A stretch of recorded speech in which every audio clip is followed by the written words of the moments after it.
11 जनवरी 2022। साकार मुरली। मीठे बच्चे, ज्ञान की बुलबुल बनकर आप समान बनाने की सेवा करो।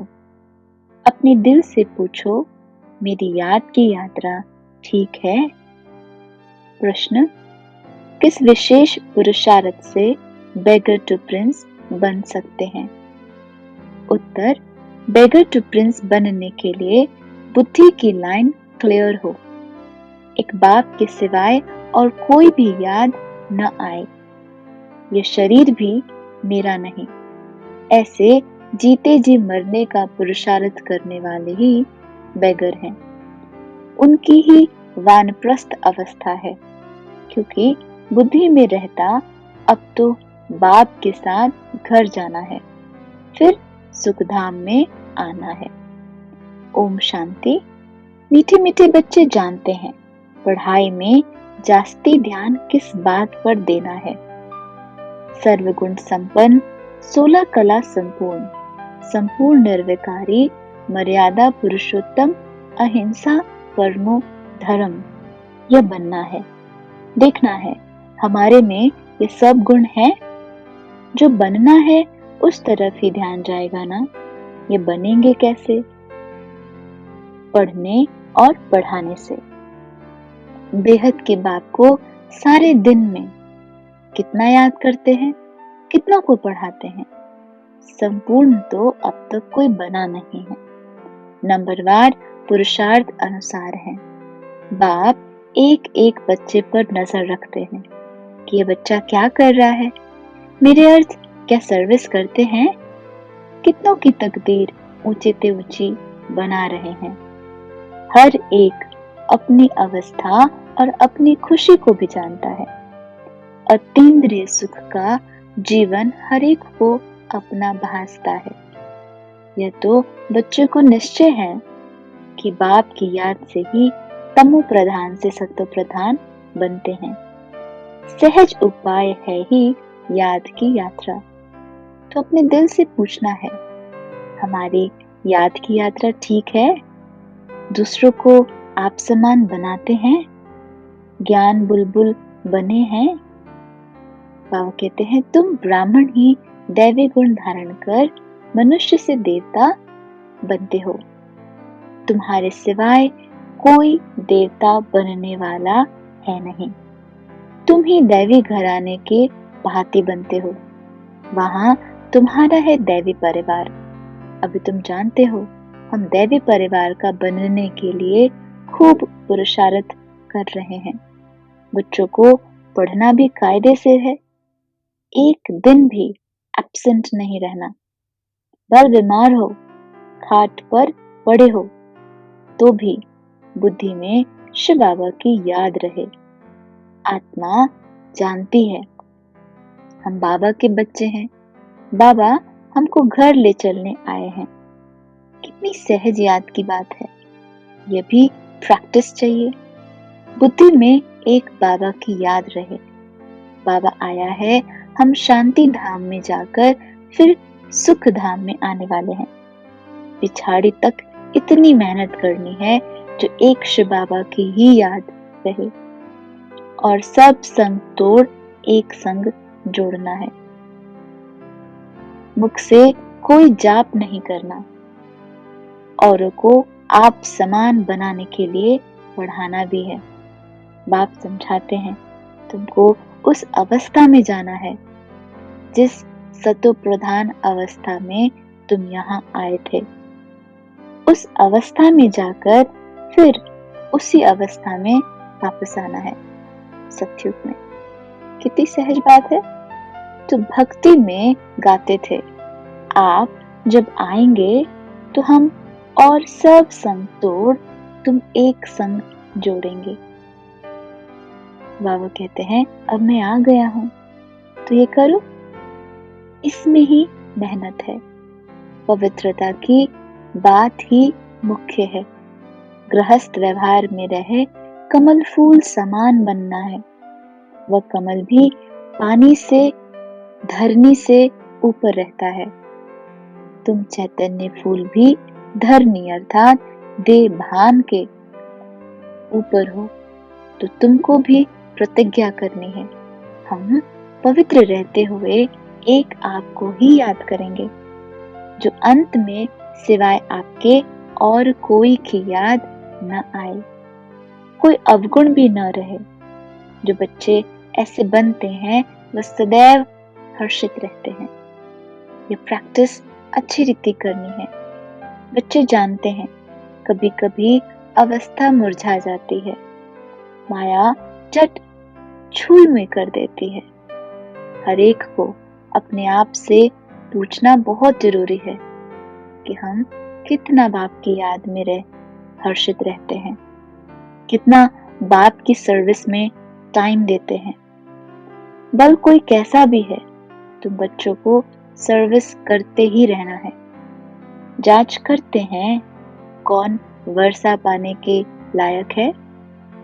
जैसे बिच्छू को मालूम पड़ता है यह पत्थर है या नर्म चीज है, तो पत्थर पर कभी डंक नहीं लगाएगी।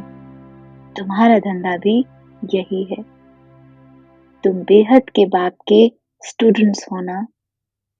पढ़ाई पर बहुत मदार है।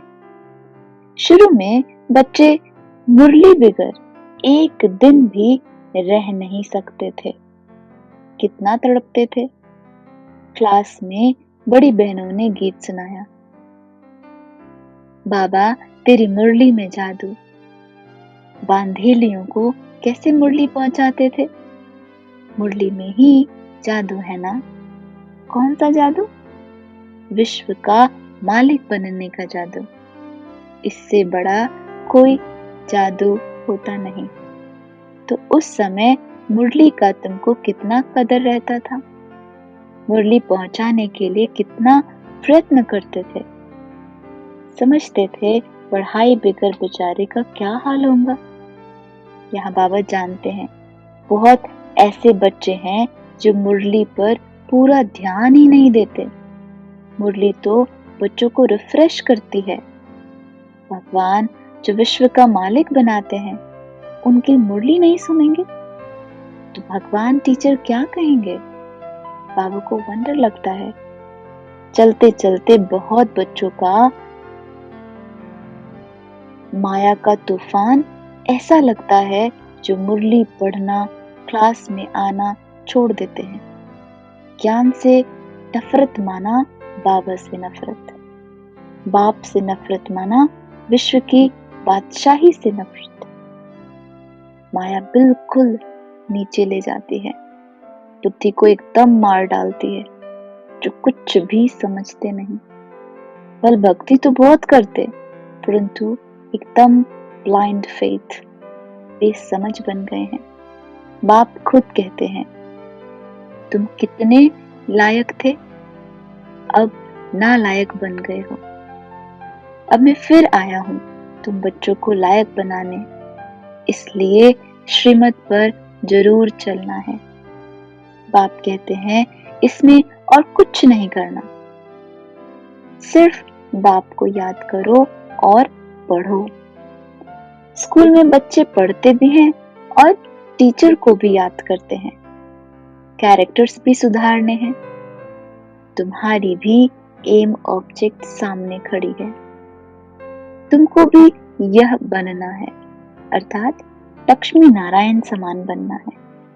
उन्हों के कैरेक्टर अच्छे हैं, तब तो सारा दिन मनुष्य गाते हैं, आप सर्वगुण संपन्न, 16 कला संपूर्ण, संपूर्ण निर्विकारी, मर्यादा पुरुषोत्तम। मनुष्यों को जब तक बाप का परिचय नहीं मिला है, तब तक घोर अंधियारे में है। सारी दुनिया के मनुष्य इस समय निधन के हैं। उन्हों को बाप का पैगाम पहुंचाना है। तुम बेहद के बाप के बच्चे हो ना। बाप कहते हैं मुझे याद करो तो तुम्हारे विक्रम विनाश होंगे। बच्चों को युक्ति निकालनी है कि सबको पैगाम कैसे पहुंचाएं। अखबार द्वारा ही सबको पैगाम पहुंचेगा कि एक बाप को याद करो तो पावन बन जाएंगे। सभी आत्माएं पहले पावन थी, अपतित हैं, अपवित्र। यहाँ कोई पवित्र आत्मा हो न सके। पवित्र आत्माएं होती हैं पवित्र दुनिया में। आत्मा पवित्र बन जाती है, फिर यह पुराना चोला छोड़ना ही है। यह नहीं हो सकता कि आत्मा पावन हो और शरीर पतित। तो बाबा को याद करते करते अपने को तमो प्रधान से सतो प्रधान बनाना है। पहले पहले जब तुम आए थे तो पवित्र थे, और फिर पवित्र बनना है। आत्मा पवित्र बनकर जाएगी, फिर पवित्र दुनिया में आएगी। शांति धाम से होकर फिर गर्भ महल में आएंगे। वहां दुख का नाम निशान नहीं रहता। रावण राज्य ही नहीं है, परंतु पुरुषार्थ कर ऊंच पद पाना है। इसके लिए यह पढ़ाई है। स्वर्ग में तो सब जाएंगे, लेकिन ऊंच पद पाने का पुरुषार्थ करना है। ये तो जानते हो कि स्वर्ग की स्थापना और नरक का विनाश हो रहा है। शिवालय स्थापन होगा तो वैशाल्य खत्म हो जाएगा। फिर शिवालय में तो आना ही है। कोई यह शरीर छोड़ जाकर प्रिंस प्रिंसेस बनेंगे, कोई प्रजा में चले जाएंगे। जिनकी बिल्कुल लाइन क्लियर है, एक बाप के सिवाय और कोई की याद नहीं आती, उनको कहा जाता है पूरे बेगर। शरीर को भी याद नहीं करना, अर्थात जीते जी मरना है। हमको तो अब अपने बेहद के घर जाना है। अपने घर को भूल गए थे, अब बाप ने याद दिलाया है। बाप मीठे मीठे बच्चों को समझाते हैं, बच्चे तुम वानप्रस्थी हो। इस समय तुम सब की वानप्रस्थ अवस्था है। अब मैं आया हूँ वाणी से परे स्थान पर सब बच्चों को ले जाने के लिए। वानप्रस्थ अवस्था में जाने के लिए सब भक्ति करते हैं। तो अब बाप समझाते हैं सब वानप्रस्थ अवस्था में कैसे जाते हैं।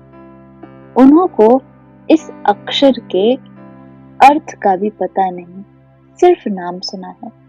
बल द्वापर से लेकर लौकिक गुरुओं द्वारा बहुत पुरुषार्थ किया है, परंतु वापस तो कोई जा नहीं सकता।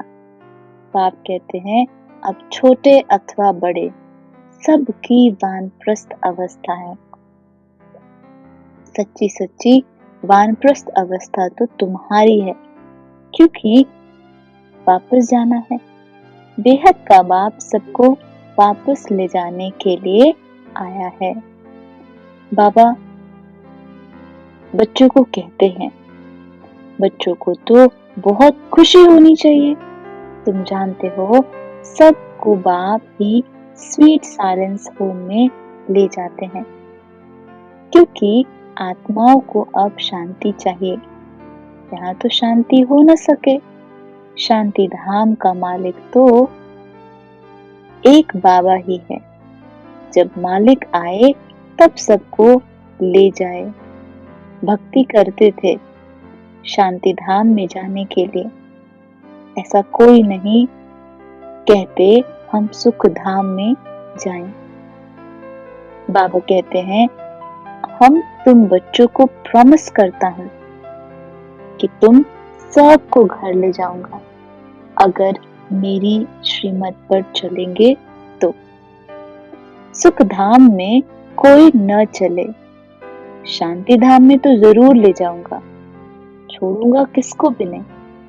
नहीं चलेंगे तो सजाएं देकर, मार पीट दिलाकर भी ले चलूंगा, लेकिन छोड़ूंगा किसी को नहीं। जैसे बच्चों को भी सजा दी जाती है ना, तुम बच्चों को भी ऐसे ले चलेंगे, क्योंकि ड्रामा में पार्ट ही ऐसा है। इसलिए अपनी कमाई कर चलो तो अच्छा है, पद भी अच्छा मिलेगा। पिछाड़ी में आने वाले क्या सुख पाएंगे। बाबा कहते हैं तुम चाहो व न चाहो, तुम्हारे सब शरीरों को आग लगाकर आत्माओं को जरूर ले चलना है। मेरी मत पर चल अगर सर्वगुण संपन्न 16 कला संपूर्ण बनेंगे तो ऊंच पद पाएंगे, क्योंकि मुझे बुलाया ही है कि ऊंच पद ले चलो, आओ घर चलो, अर्थात मौत दो। यह तो सब जानते हैं, मौत आया कि आया। छी छी, कोई यहाँ रहना नहीं है। बाप कहते हैं, मैं सबको छी छी दुनिया से जरूर ले जाऊंगा। जो अच्छी तरह पढ़ेंगे वही सुखधाम में आएंगे। सुखधाम व स्वर्ग कोई आसमान में नहीं है।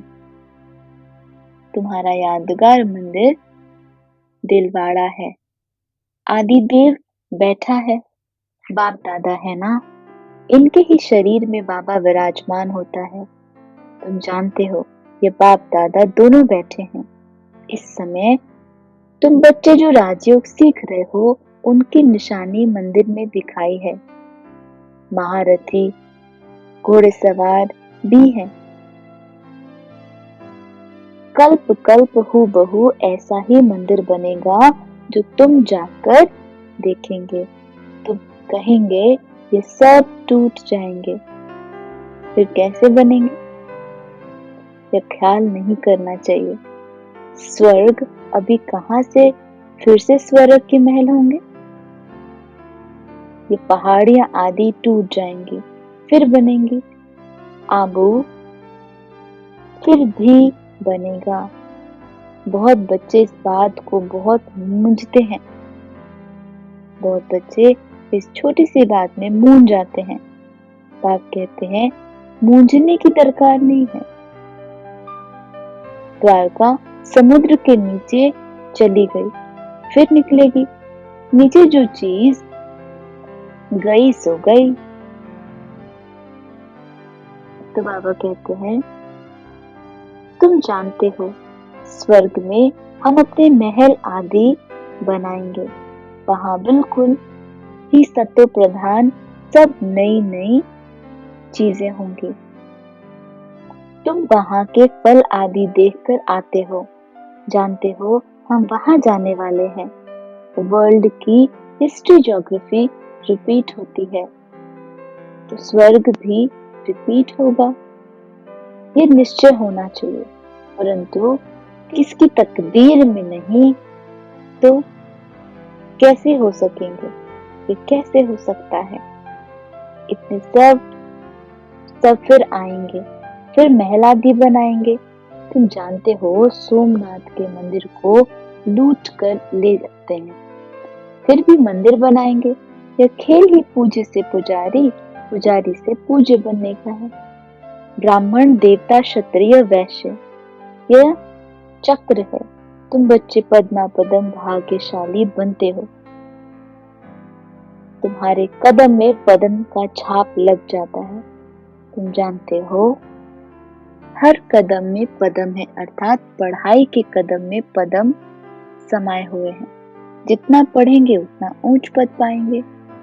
सतयुग है गोल्डन एज। वहां की धरती भी कितनी सुंदर होती है, कितने सुंदर महल बनते हैं, हर चीज सत्व प्रधान होती है।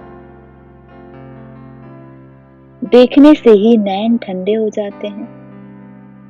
ऐसी अवस्था कि तुम मालिक बन रहे हो, तो कितना अच्छी रीति पुरुषार्थ करना चाहिए। पुरुषार्थ से ही प्रारब्ध बनती है। तो बच्चों को ज्ञान तो बुद्धि में है। बाप को याद करना है, लौकिक संबंध से ममत्व मिटा देना है। सिर्फ एक बाप को याद करते रहना है। अच्छा, मीठे मीठे सिखिलगे बच्चों प्रति माता पिता बाप दादा का याद प्यार और गुड मॉर्निंग। रूहानी बाप की रूहानी बच्चों को नमस्ते। धारणा के लिए सार में पहला पॉइंट है, बाप की याद में रहे सदा हर्षित रहना है, कभी मुरझाना नहीं है। बीमारी में भी मुरली जरूर सुननी व पढ़नी है। दूसरा, पढ़ाई से कदम कदम में पदम जमा करने वाले और संग तोड़ एक बाप संग जोड़ना है। वरदान, सदा हर संकल्प और कर्म में ब्रह्मा बाप को फॉलो करने वाले समीप और समान भव। जैसे ब्रह्मा बाप ने दृढ़ संकल्प से हर कार्य में सफलता प्राप्त की, एक बाप दूसरा न कोई, ये प्रैक्टिकल में कर्म करके दिखाया। कभी दिल शिकस्त नहीं बने, सदा नथिंग न्यू के पाठ से विजयी रहे। हिमालय जैसी बड़ी बात को भी राई समान बनाए रास्ता निकाला। कभी घबराए नहीं, ऐसे सदा बड़ी दिल रखो, दिल खुश रहो तो समीप और समान बन जाएंगे। स्लोगन, अतीन्द्रिय सुख का अनुभव करना है तो गोपी वल्लभ की सच्ची सच्ची गोपिका बनो। ललीन स्थिति का अनुभव करने के लिए जितना बेहद की प्राप्तियों में मगन रहेंगे, उतना हद की प्राप्तियों से परे रह परमात्म प्यार में समाने का अनुभव करेंगे। आपकी ये ललीन स्थिति वातावरण में रूहानियत की खुशबू फैलाएगी। ओम शांति।